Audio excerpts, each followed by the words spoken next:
ನಮಸ್ಕಾರ ಸ್ನೇಹಿತರೆ, ನಮ್ಮದು ಶ್ರೀ ಸಪ್ತಗಿರಿ ಮನೆ ಮದ್ದು ಚಾನಲ್ ಇದೆ. ಅದರ ಮುಖಾಂತರ ಅನೇಕ ರೀತಿ ಎಪಿಸೋಡನ್ನು ಕೊಡ್ತಾ ಇದ್ದೀವಿ. ಸ್ನೇಹಿತರೆ, ಕೆಮ್ಮು,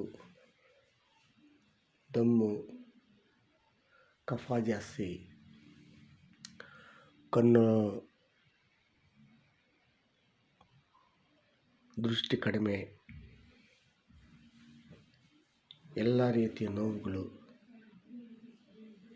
ಇತ್ಯಾದಿಗಳಿಗೆಲ್ಲ ದಿವ್ಯ ಔಷಧ ತ್ರಿಕಟಕ.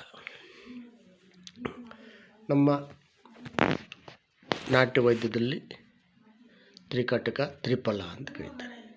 ತ್ರಿಫಲ ಅಂದರೆ ಬೆಟ್ನೆಲ್ಲಿಕಾಯಿ, ತಾನಿಕಾಯಿ ಮತ್ತು ಆಮ್ಲ, ಇವು ತ್ರಿಫಲ. ತಾನಿಕಾಯಿ, ಬೆಟ್ನೆಲ್ಲಿಕಾಯಿ, ತಾನಿಕಾಯಿ ಮತ್ತು ಅರಳೆಕಾಯಿ, ಇದು ತ್ರಿಫಲ. ಅದೇ ಒಂದು ತ್ರಿಕಟಕ ಅಂದಾಗ ಲಾಂಗ್ ಪೆಪ್ಪರ್ ಅಂದರೆ ಹಿಪ್ಪಳಿ ಮತ್ತು ಕರಿಮೆಣಸು ಮತ್ತು ಶುಂಠಿ, ಅಂದರೆ ಒಣಶುಂಠಿ ಪುಡಿ. ಈ ಲಾಂಗ್ ಪೆಪ್ಪರ್ನ ಸ್ವಲ್ಪ ಉರಿಸ್ಕೋಬೇಕು.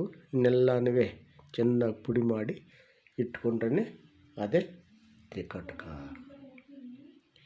ಈ ತ್ರಿಕಟಕವನ್ನು ರೆಡಿಮೇಡಲ್ಲಿ ಸಿಗ್ತದೆ, ಬೇಕಾದ ನೀವು ಮಾಡ್ಕೋಬೋದು.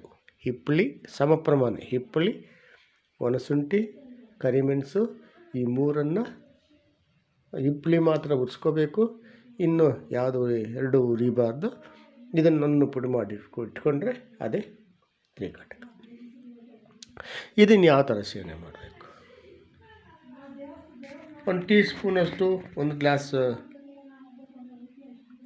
ಹಾಲು ಮತ್ತು ಬೆಲ್ಲ ಹಾಕ್ಕೊಂಡು ಸೇವನೆ ಮಾಡಿದ್ರು ಒಳ್ಳೆಯದು, ಕಫ ಕರಗುತ್ತೆ. ಜೇನುತುಪ್ಪ ಇದೊಂದು ಟೀ ಸ್ಪೂನ್ ಹಾಕ್ಕೊಂಡು ಚೆನ್ನಾಗಿ ಕಲಸಿ ಸೇವನೆ ಮಾಡ್ಬೋದು, ಕಫ ಕರಗುತ್ತೆ, ಕಣ್ಣುಗೊಳ್ಳೆಯದು, ಎಲ್ಲ ರೀತಿಯ ನೋವುಗಳು ಹೋಗುತ್ತೆ. ಇಂತಹ ದಿವ್ಯ ಔಷಧಿಯುಳ್ಳ ಈ ತ್ರಿಕಟಕವನ್ನು ಪ್ರತಿಯೊಬ್ಬರು ಮನೆಯಲ್ಲಿ ಇಡಬೇಕು.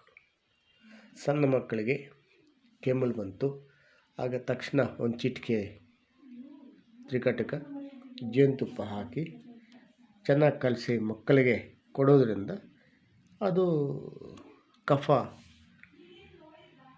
ಕರಗಿಸುವ ಶಕ್ತಿ ಈ ಒಂದು ತ್ರಿಕಟಕ ಇದೆ. ಇದು ನಮಗೆ ಒಳ್ಳೆಯ ದಿವ್ಯ ಔಷಧ ಆಗಿರ್ತದೆ. ಇದು ಪ್ರತಿಯೊಬ್ಬರು ಇದನ್ನು ಮೇಂಟೈನ್ ಮಾಡಿ. ನಮಸ್ಕಾರ. ಇದನ್ನು ನೋಡಿ ಲೈಕ್ ಮಾಡಿ, ಶೇರ್ ಮಾಡಿ, ಸಬ್ಸ್ಕ್ರೈಬ್ ಮಾಡಿ, ಎಲ್ರಿಗೂ ಮುಟ್ಲಿ, ಎಲ್ಲರೂ ನೋಡಲಿ, ಪ್ರತಿಯೊಬ್ಬರು ಅವರವರು ಮನೆಗೆ ಅವರೇ ಉಪಯೋಗ. ನಮಸ್ಕಾರ ಸ್ನೇಹಿತರೆ.